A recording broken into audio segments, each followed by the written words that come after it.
इतिहास मित्रांनो नमस्कार. मागच्या व्हिडिओमध्ये आपण बघितलं की परांडा किल्ल्याची जहागिरी शहाजी महाराजांकडे कशी आली.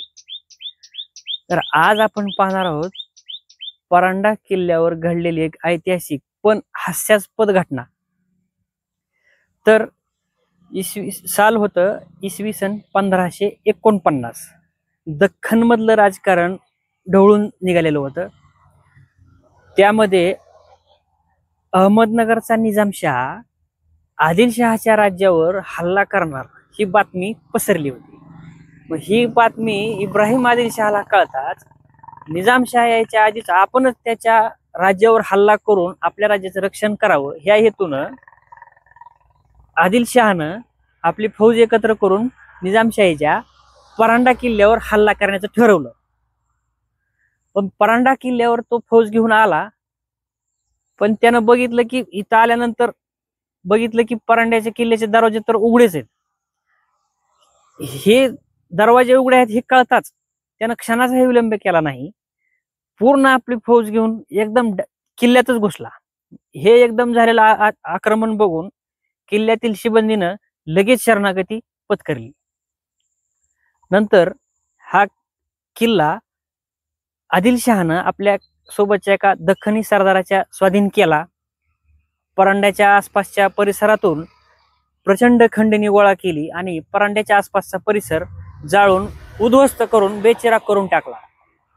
तेवढ्यात आता याला प्रतिहल्ला म्हणून निजामशाह फौज घेऊन येतो आहे अशी त्याला बातमी कळाली.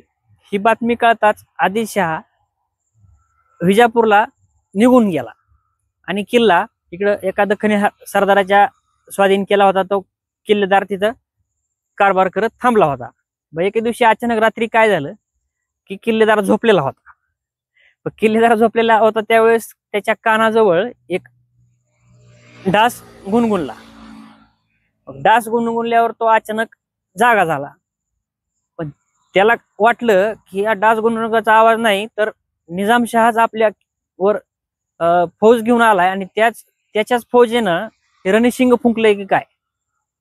मग तो घाबरून रात्रीच कोणालाही न सांगता किल्ल्यातून पळून गेला.